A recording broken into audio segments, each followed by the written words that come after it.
बदलासु लोग लो के गोलू राजा मैं गइलू अच्छा जवन बुझाई त सही एकदम में खाली यहाँ के भी स्टेप चाहिए। लेकिन कलेंदर भैया के भी हम मुर्गी देखले बानी एक जगह। लेकिन चली वही में कलेंदर भैया 1 2 3 4 1 2 3 4 जो इसे बनाना सया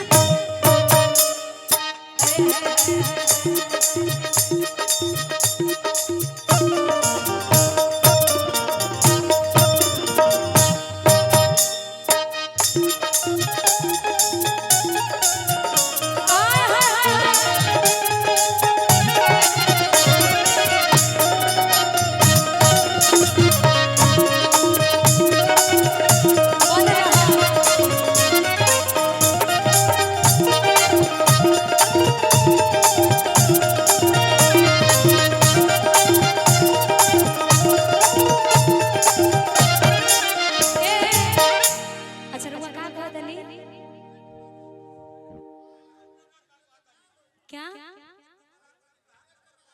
हम नहीं मुर्गी मारते हैं।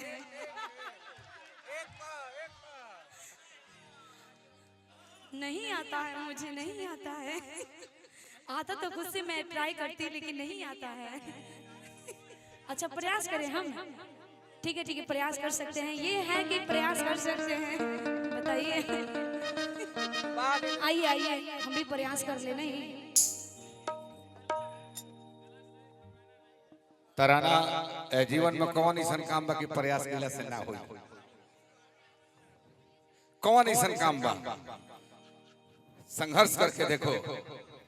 कौन कहता है साहब कि आसमान में सुराग नहीं होता जरा तबीयत से एक सिक्का उछाल के तो देखो।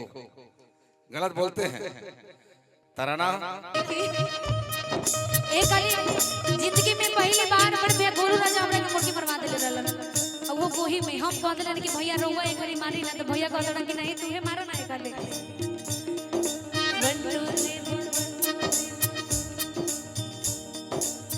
जो इसे बनाना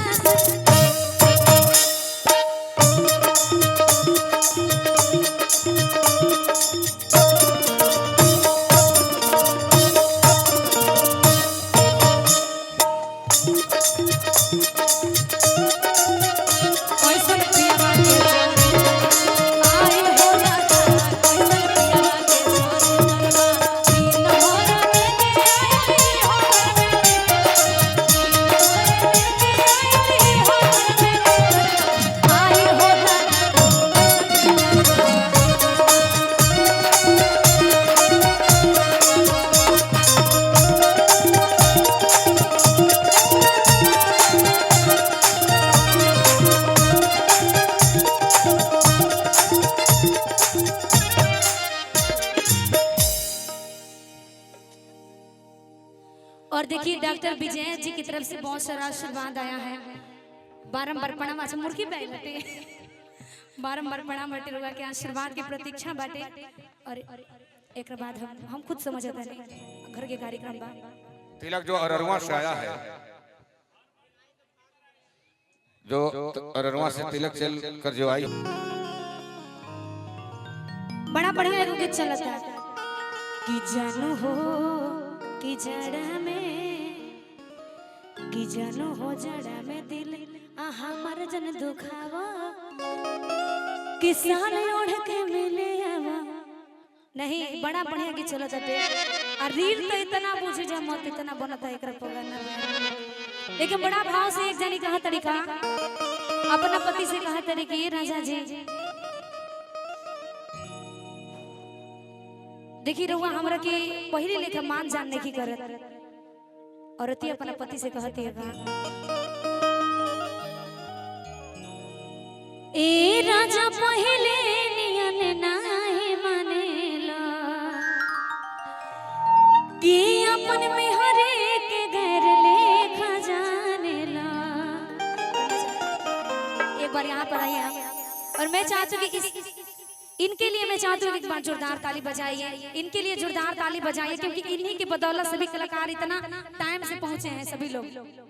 तो मैं चाहती हूँ इनके लिए जोरदार ताली बनता है, क्योंकि और इतना बढ़िया व्यवस्था ये करवाए हैं, अति कूल है।